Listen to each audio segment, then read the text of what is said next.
song is called Love My Spirit by my friend Charity. And this song is just it for me. Those moments where you just know who you are and you love yourself no matter what. And you can just take that with you wherever you go.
she goes, "Doll, I'll change it for you." I said, "No, that's okay. I won't cry the second service. I lied." Like, how can you not, you know? I know what it's like to love my spirit, to be here to show you the way, and how perfect it is that we're talking about that in terms of the joy of being, walking the path at work. I said at the first service, the book of the month this month is called The Corporate Sufi, and it's we're having a hard time buying it. The only place that I know that it's available is on the author Azim Kamal's website. You can either do azimkamal.com or corporatesufi.com, and occasionally Amazon has a couple of copies. But I didn't really know much about Sufism other than the whirling dervishes, and when I think of Sufis, and I know that there are millions, I tend to think of Rumi, and I tend to think of Hafiz, and they've always just really cut straight through to my heart because they have such a devotional relationship with the divine. And their devotion with the divine is all about burning away anything and everything that covers up the divine more freely and fully expressing in, as, and through them. And isn't that kind of what we do when we go to work? We think, okay, these people don't really get me. I can't talk the same way as I do with my tribe at church or my friends. But I want to go back to the song that Lainey just sang, and I want to talk about Sufism. All we are is love. So where can you not be loved? The only reason we would ever not be loved is there's some thought here. Love doesn't have any barriers. There's nothing that you cannot say, that you cannot be. You don't have to have the perfect job. You don't have to be completely passionate about what you're doing to show up more freely and fully as the love that you are. The thing about Sufism and Azim's Kamal work is he talks about the balance of life and work and family, but you know what? I think it's what we talk about here at the Science Line. It's really about the balance of bringing heaven to earth. It's about knowing that exactly where you are is exactly where you're meant to be. It doesn't mean that this is the end-all career. This might not be the thing that you do until the day you leave the planet, but you know how you need to be where you are because that's where you are. You are the place where love is seeking to show up and express itself more freely and fully. And those little things that irritate us, that bump up against us, whether it's a coworker, whether it's a project, whether it's an undeveloped skill that we have, that's actually a gift from the divine, clearing away any false belief about who we're not and what we can't do, or believing that somehow we're trapped or stuck or unvalued or unappreciated or underpaid. As long as we hold those beliefs, that will continue to play out in our experience. I'm so awestruck by the Sufis because they intend 24 hours a day, or let me just say their whole waking moment, but actually I would go back 24 hours a day to be in this divine dance of oneness. We talk about that here. And it's easy to do with like-minded people. It's easy to do when you're awake and your body feels good and everything's where you want it to be, your money's where you want it to be, and everything like that. But I think the invitation from the divine is to be that wherever you are, whatever you're doing, to bring your whole self to that, to the best of your ability. And when we catch ourselves not doing that, impatient because there's not enough clients or the check hasn't come, or it's quiet in our meetings, to stop and take a breath and say, hold on a second. What is the invitation from life for me to be right now? What am I being called to be? What am I being called to give? What's here for me? I said that a few years ago, I decided that Veronica was Sufi in her last life. I don't know what she decided she was, but I decided she was Sufi because a few years ago, she came up with the job, J-O-B, actually means the joy of being. And typically when you think about that, you think about doing the thing that you love, that you're the most passionate about. But what about when Azim goes on to say this in his book, that everything we've ever done equips us to be wherever we are. And so we have something to offer there. And it's not in the title, it's not in the paycheck that makes it meaning or fulfilling or makes us happy. That is from the inside out, and that's also something the Sufis practice. They don't really pay much attention to how they look. I'm not saying they don't groom themselves, but they're not really caught up in materialism and the things of this world. Not that they don't see that that's God expressing, but really it's about living from our core, living from the inside out. If I'm living from the inside out, then whatever I have is perfect. And when I know that, guess what? That means more is available to me. More is coming because I'm open and I'm expanded and I'm this huge magnet. But if I'm working somewhere and it's not quite making ends meet, or, you know, those darn people that just keep pushing my buttons, and I'm all into being grumpy and complaining or whatever, I'm blocking the flow. I'm shutting it down. And I'm not trusting love. I'm not trusting God. I'm not trusting me. I get it. I mean, I have had a story for a long time about being underpaid. I take jobs that underpay me. That's not my story anymore. It hasn't been for quite some time.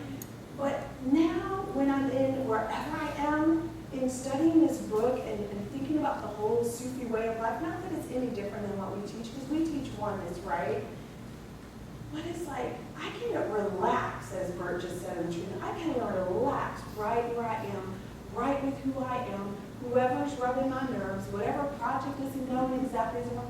Because you know what? That is the place love is tapping at my door to open my heart and to open my mind and to express more freely and fully. And what do we know? Gratitude is the highest magnifier. So if I can be the love that I'm called to be, and I can be grateful for where I am, there's nothing I can't be or do or have. I'm not suggesting that we do it for that reason, but we are the infinite, and we were born to make manifest the glory of life, the glory of love. I had a beautiful conversation in the services with a gentleman that says he is doing the work of his dreams, and while he can't talk spirituality with people, he is showing up as love. Well, you know what? We can all do that. It doesn't cost us a thing to show up as love. How many of us, and please don't raise your hands because I'm not calling you out, how many of us wait for the perfect circumstances? Well, if we truly believe that Spirit is all there is, and another name for Spirit is love, what more perfect circumstances are there than the ones that exist right now? There aren't. It only feels different because of our perception. And so the Sufis and Azim talk about, like, right where you are, know that you have the ability to make a difference. And I would offer you, we make a difference all the time. What kind of difference are we making? If I am at my job begrudging where I am, the scripture says, to whom more will be given. Well, if I'm begrudging, no wonder God says, to him that have little, little will be given. Do you see? Like, we're blocking the flow. And so the invitation is to always, we are the ancient wisdom of the universe, to allow that to express more fully and freely in everything in our life. I was thinking about this. We're talking about work as our vocation, but I would also offer you that work is not just our job, not just the place where we are so blessed that we can give our gifts, but it is really life.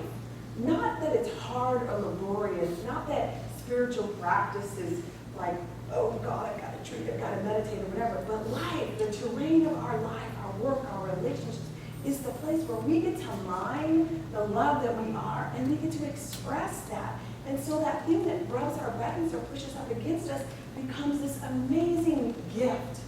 So this being a Sufi and expressing the joy of being at our work becomes this, like, I don't know, in my little visual in my mind, it's like we're archaeologists. We're like on a dig, you know? We're excavating our innate gifts. We're exploring, like, what am I passionate about? How can I bring more joy to this day? Somebody said to me this morning that before they go to bed, they intend their day, you know, before they go to bed at night, so that they wake up happy and feeling refreshed and enjoying the day. What a way to explore. Like, you can play with that today. I'll be joyful. Tomorrow I'll be happy. I'll practice being peace, you know. You don't have to work at a church to do that. You don't have to be a life coach to be happy and enjoy. Wherever you are, life has need of you. As Emerson says, how will you assume that post? There's a covenant that the staff made some time ago in doing some work together, and it talks about us bringing our gifts the alchemy of our gifts in dynamic collaboration. And that phrase has like stuck with me. I use it on emails. But I was thinking about it in terms of today, that's actually all of life. We are actually all collaborating together all the time. And those very things that annoy us or look like they fall short or less than, those really are these beautiful pearls, because that is alchemizing us. That is the process of alchemy. How do you, like with gold, right? You heat it really, really, really, really hot so you can get out all the impurities. And how are diamonds? They start out as coal and it has to be really, really, really, really, really hot for it to be this beautiful, faceted, amazing gem, right? Well, that's us.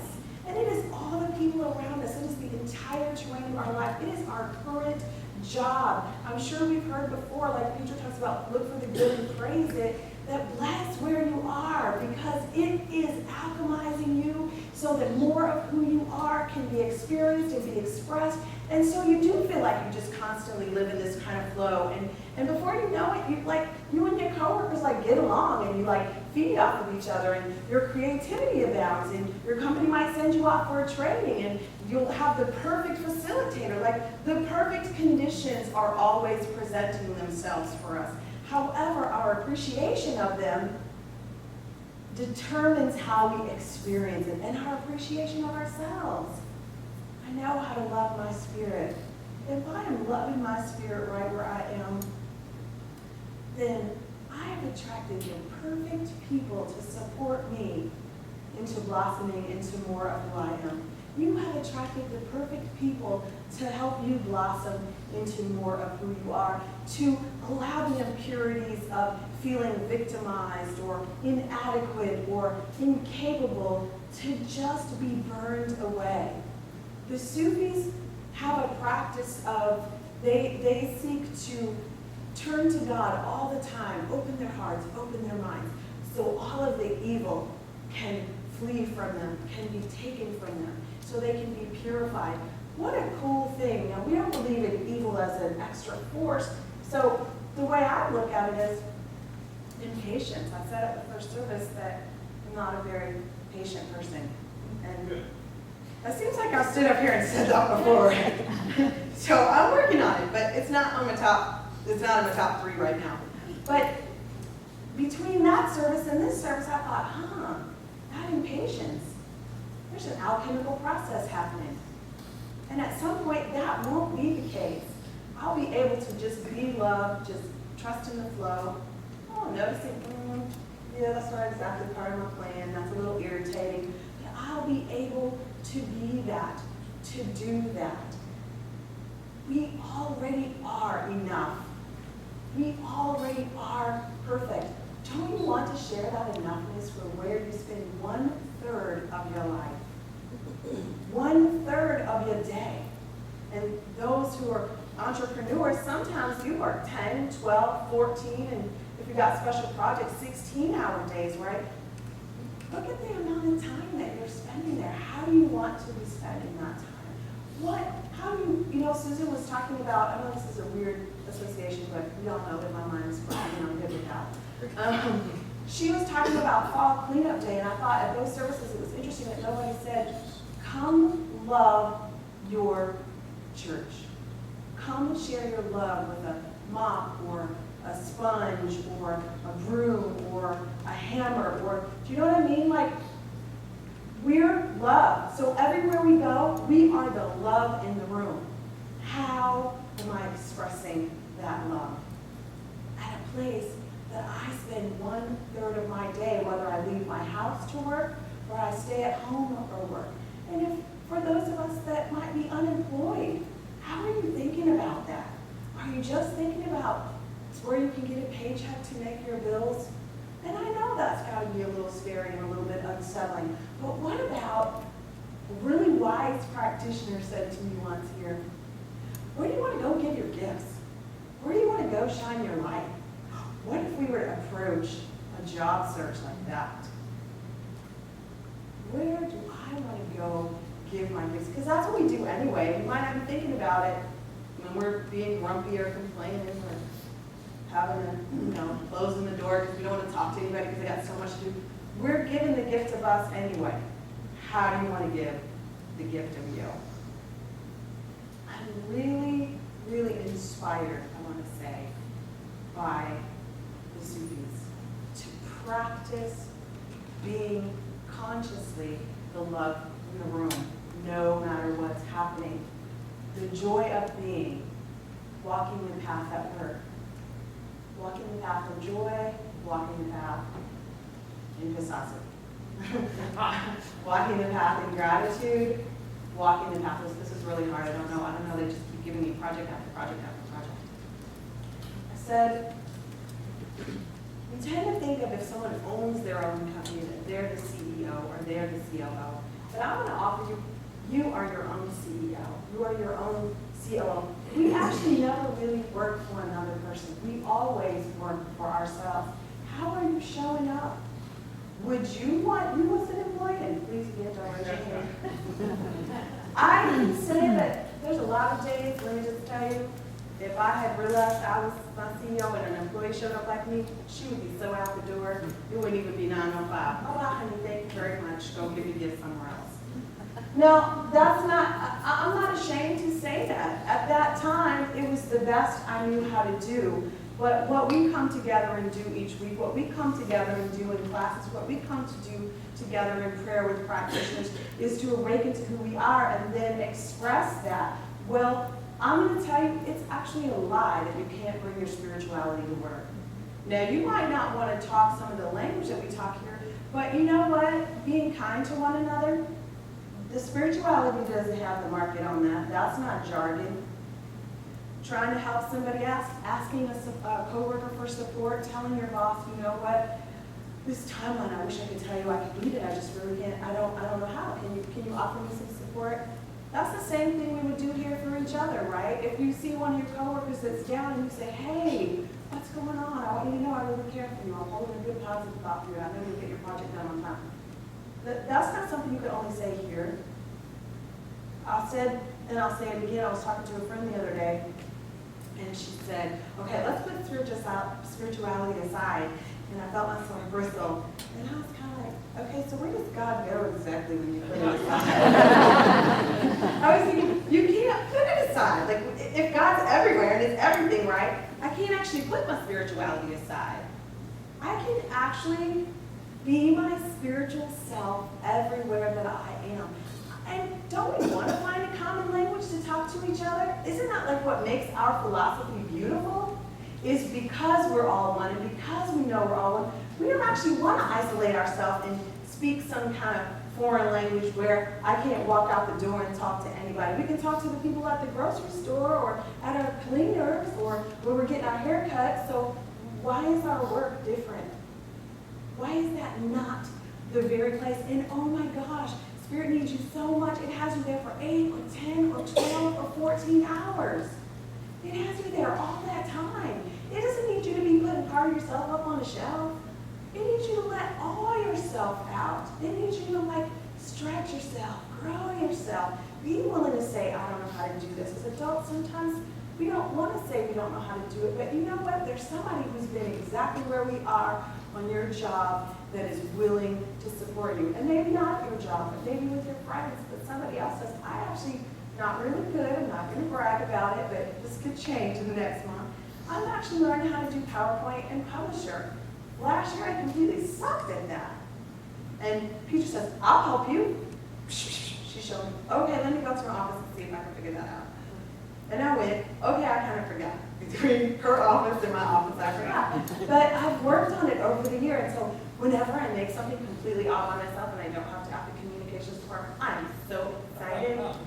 But I also love that every time I need some help, they're available to me. And they get to share their gift with me, but if I never ask anybody for help, I block their blessings. And I'm blocking my own because we give no gifts to ourselves. So we only withhold from ourselves when we won't speak the language. There's something that Lady said in the song about, like, I'm here to show you. We're here together. We're doing this dynamic collaboration thing. We don't have to be isolated and alone because we're new thought and we think this way. Everybody has some thought that we have in common, basic human need, love, appreciation, happiness, joy. We certainly know how to bring that into the room. And if we can't do it for ourselves, we can pick up the phone or text somebody or go to Facebook. I love Facebook and those little inspirational quotes. There's always inspiration to remind us of who we are, whose we are, and what we're about. I believe that seeing Kamal's message to us is to stop putting spirituality on the shelf. Bring heaven to earth over and over and over again throughout our day. Find ways to connect with our coworkers or the challenging boss. Perhaps the challenging boss is the place where you get to be the practitioner. You get to be the container for that person. You know, that is such a special gift to know for that person that they are love incarnate and life supports them. And what's true about life is there's harmony everywhere. So there's got to be harmony between me and this boss, because I wouldn't work for them if that wasn't available to me. So what if life is asking me to know that for myself and speak that truth for myself and be that truth in my environment for everyone else? None of us obviously wants to meditate in caves and be monks. Otherwise, we wouldn't be part of this community. We would definitely not be living in Dallas, Fort Worth, right? So we're here. So how are we going to be here? How are we going to show up to work? Are we going to be our own CEO? Are we going to be the best product that you can offer? Are we going to be the light and the love in the room? Are we going to ask for help when we need it? Are we going to realize that everything is God? Or are we just going to do it at church and just do it at home when we do our little meditation or do it when we hang with our cool friends? I'm going to ask you to step out of the box. And I'm going to ask you to be God, be Spirit, full on, boldly, brilliantly, as only you can, everywhere that you go.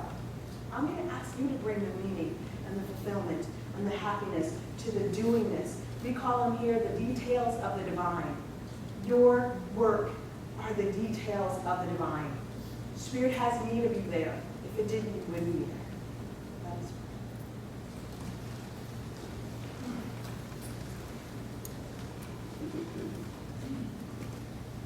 So we take a moment to deliberately contemplate walking the path at work.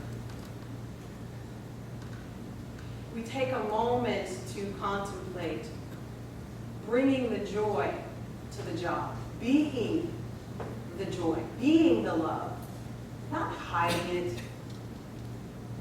Maybe sometimes not even needing to say a word, but just having the intention to be peace, to be flow, to surround the building and my coworkers with grace, to know that abundance flows through this company, in, as, and through me, whether I am an entrepreneur, a life coach, whatever it is I'm doing. Spirit needs me there. And I affirm and declare for each person in this room that we boldly answer that calling, saying yes. Yes to being the love. Yes to shining the light. Yes to allowing ourselves to be supported. Yes to a 24-hour-a-day commitment with the divine. Not just putting God on a shelf or our spirituality on a shelf when it's convenient or when it gets hard, but to be the practice of love, to be the channel of love, full on, to allow the alchemy process of our family and our friends and our coworker and the terrain of our life to melt away the impurities. Basically all that comes between us and playing full out in life. And so I affirm and declare for each person in this room that we're all corporate Sufis, that from this moment on, we'll never be able to go unconscious the way that we have in the past again. And the next time we're tempted to go unconscious or we feel triggered or moved, we will remember to take a breath and ask the question, what is life calling me to be in this moment? What gift am I calling to bring forward, and what gift is here for me in this experience? So grateful for the opportunity for one more place to practice being love, to be the love, to be the light, to be the joy that we wish to see in the world. I word and declare that each person leaves here. When we return to work tomorrow, we walk differently. We realize that it's not a job. It's actually a place to express our joy of being. If you're willing to take this plunge with me, commit to this practice, I ask you to say, and so it is.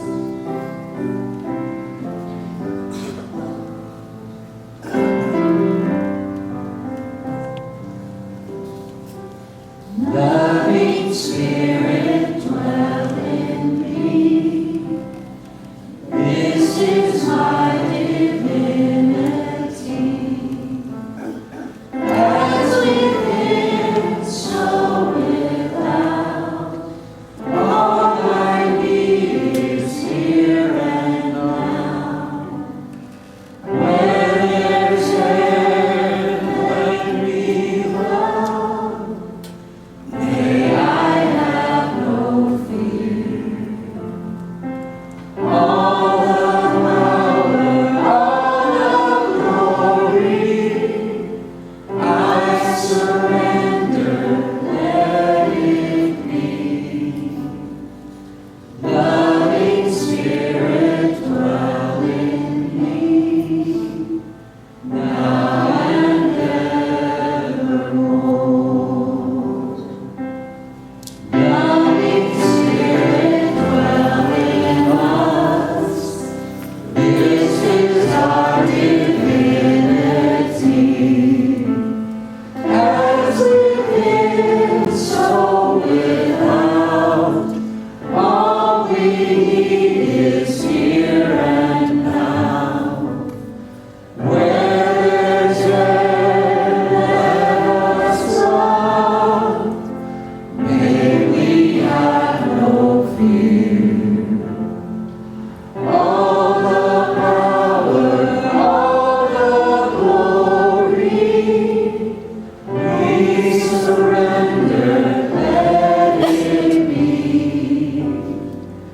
Loving Spirit, dwell in us, now